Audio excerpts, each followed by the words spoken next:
Hi guys, MrRoflWaffles here. Today we're going to be solving a cipher on Shadows of Evil that actually got solved before the map even came out. The game leaked and people found this straight away. I, without any context at all, got sent the code, as did my friend, and together we cracked it. Except, it doesn't actually need to be cracked, because unbeknownst to a lot of you guys that have been tweeting me this, it's not actually a cipher. Funnily enough, all it is a formula. It's a formula that you need to plot, and when you do so, you find the secret message revealed. Out of all the secret messages and codes and ciphers and formulas and everything hidden in Black Ops 3 Zombies, this is probably the one that took the least work to figure out. That's because if you just take the time to Google search the formula at the top of the page here, you'll find exactly what you need in order to crack this bad boy. It's very, very straightforward. The actual maths behind it is a little more complex, and I'll explain that in another video if there's interest. Let me know if there is in the comments down below. But for now, let's just focus on the message and what it could mean. Before I get too ahead of myself, I might as well tell you guys where this thing is in the map in case you haven't noticed it yet.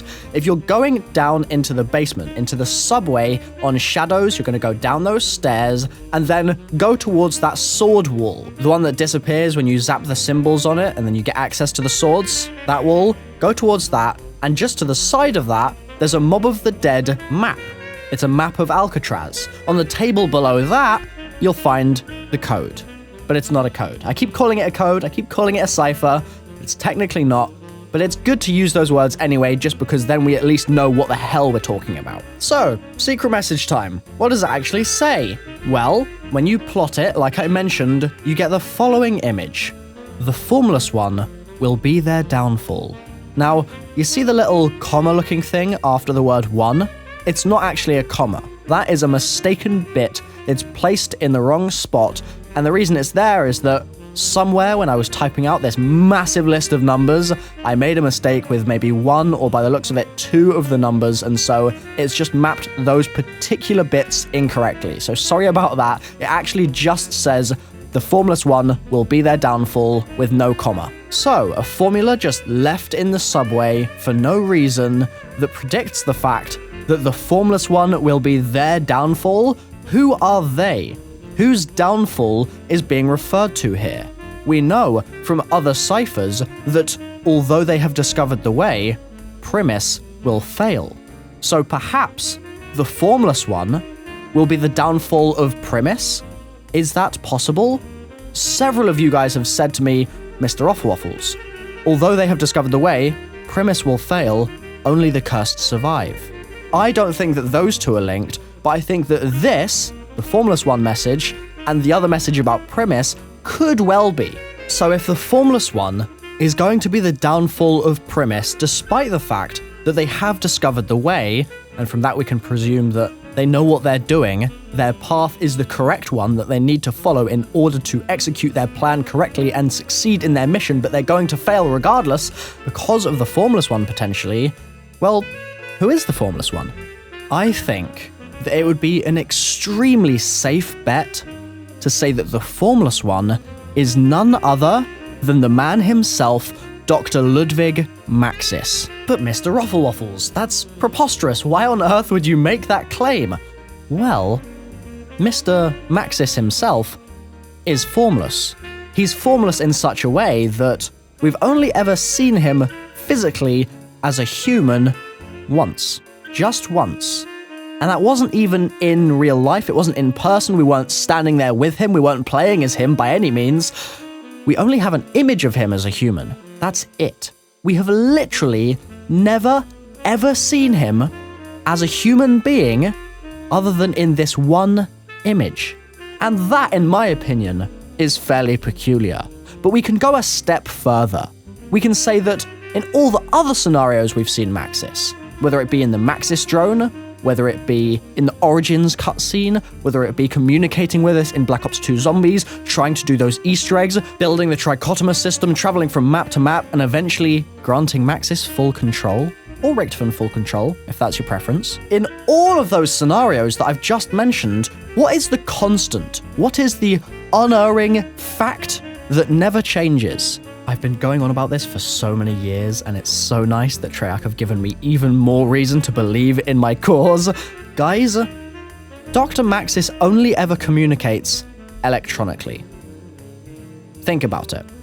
He literally never talks to us as a human. There is no recording in the entire Zombies storyline, not a single one, which contains Dr. Maxis speaking, and it isn't heard through a radio, through a telecom, through some kind of electronic device. There is absolutely always that electronic buzz to the way he speaks. There is always that signal distortion because we never ever hear a quote from him without that filter. We never, ever hear him raw, talking just straight up in front of us as a normal person. It doesn't happen. Listening back, I realized that it sounds like I just said, we never hear Dr. Maxis roar.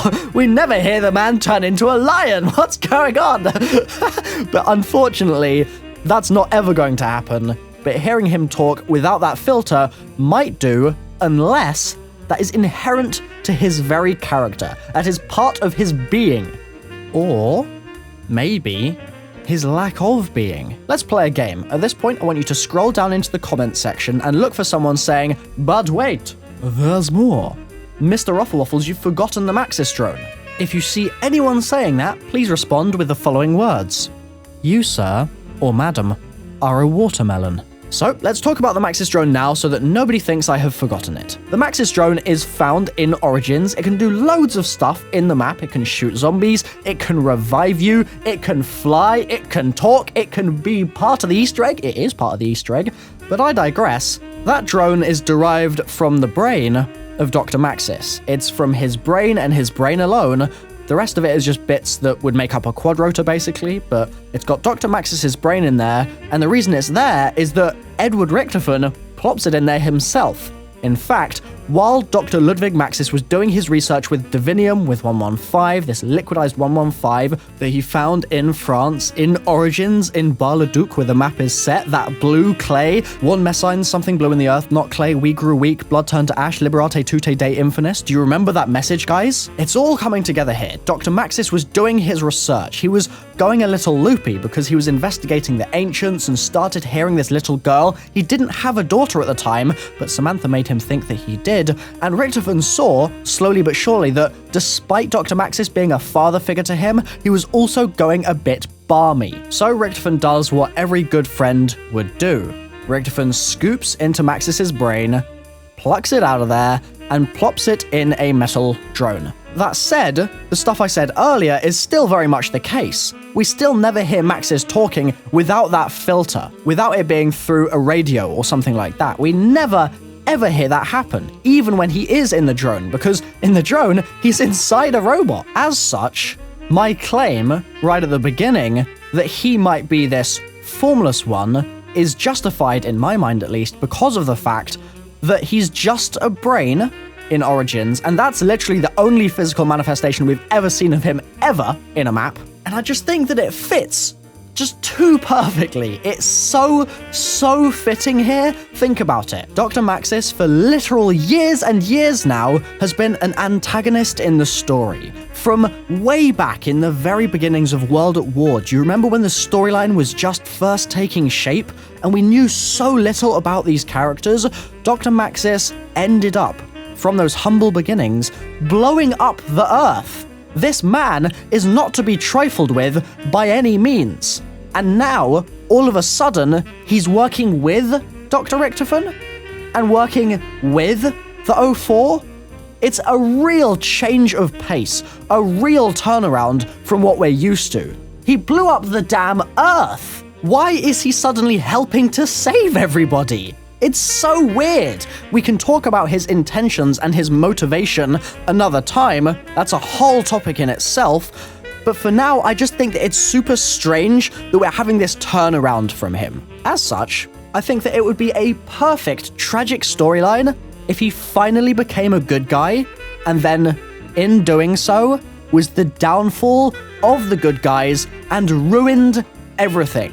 Not only would it be tragic, because then the O4 wouldn't get their way and they wouldn't be able to exact whatever plans they have. Not only that, but he also would never see his little girl again. I've been MrRoflWaffles, and I'll see you next time. Bye-bye.